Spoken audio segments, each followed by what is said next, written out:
All right, let's get right into it. We're going to break down that super creepy feeling you get when your phone seems to know what you're talking about, even when you know you've never searched for it. I bet you've had this happen, and it probably sounds a little something like this. Sound familiar? Yeah, it's a crazy common experience. And it always leads to that one immediate, kind of terrifying question that really gets you thinking about these devices we carry around everywhere. So, is it listening? The short answer? Almost definitely not. See, the real story here is actually way more interesting and maybe even a little more unsettling. The truth is, they don't have to listen. They've built something so smart, listening would be a waste of time. And that's what we're going to unpack. Okay, first things first, let's talk about the big one, the myth of the listening microphone. You know, that gut feeling we all have that our apps are just sitting there, eavesdropping on everything we say. And this really gets to the heart of it. On one hand, you have that nagging suspicion, they're eavesdropping. But the reality? It's all about combining data. They're not listening to your words, they're connecting dots you didn't even know existed. Look, there are some really good reasons why this whole active listening thing just doesn't hold up. Think about it. First, it's a technical nightmare. Your phone's battery would die in an instant, and you'd see your data usage go through the roof.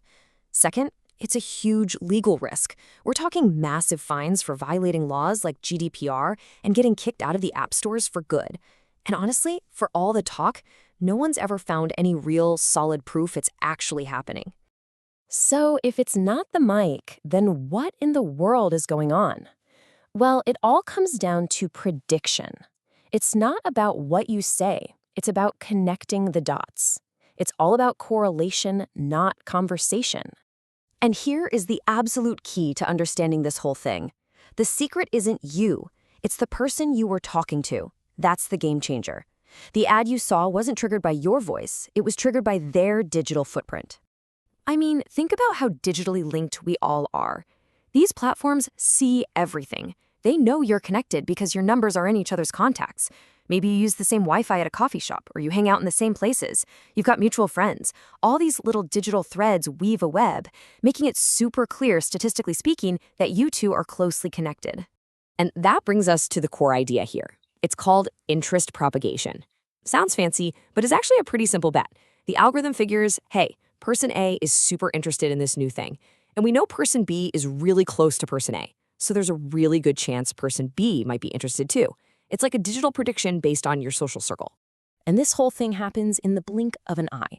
Let's trace it. Step 1, your contact searches for Mallorca. Bam, the algorithm flags that. Step 2, it instantly sees the strong digital link between you two. Step 3, it runs the numbers and calculates a high probability that you're now a good target for Mallorca content. And step 4, a Mallorca ad pops up in your feed. It can literally all happen in minutes. Now, what's really wild is that this isn't just happening inside one app. This little piece of information, it travels, right? That's how a chat on WhatsApp, which is Meta, can magically lead to a video suggestion on YouTube, which is Google. These companies aren't in silos. They're all plugged into this huge advertising ecosystem where they share these signals about what you might be interested in. It's all about building a better, more accurate profile of, well, you. Okay, so the tech is one half of the story, but we can't forget about the other half, our own brains. The technology is smart for sure, but our own psychology is what makes it feel so much like mind reading. First up is something called the timing effect. You just talked about Mallorca, right? So now your brain is primed. It's on high alert for that word. Suddenly, Mallorca isn't just background noise anymore. It's a flashing light that your brain is specifically looking for. Then there's selective perception.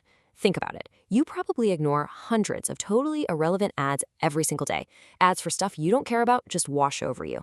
But the second that one ad for Mallorca pops up, bam, it stands out. It feels important because it's the one thing that broke through all that noise. And last but not least, good old confirmation bias. If you already kind of suspect your phone is listening to you, seeing that ad feels like the smoking gun. It's not a coincidence in your mind, it's proof. And that just reinforces what you already believed, creating this powerful loop. So let's be super clear here. An app like WhatsApp isn't sharing the content of your calls. That stuff is encrypted. But they are sharing something else, something that for advertisers is just as good, if not better. And that something is metadata. It's the data about your data. So while they don't know what you said, they know who you talk to, when you talk to them, for how long, and how often you two communicate. And believe me, that information right there is an absolute gold mine for predicting what you're going to be interested in next. And that really brings us full circle. The big takeaway is that algorithms don't need to listen to you. Honestly, it's a clunky, inefficient way of doing things. Why bother when they can just combine all these digital links, analyze the patterns in your communication, and predict what you're thinking based on your friends? That system is so powerful, it gives them this uncanny and, yeah, pretty unsettling window into our lives.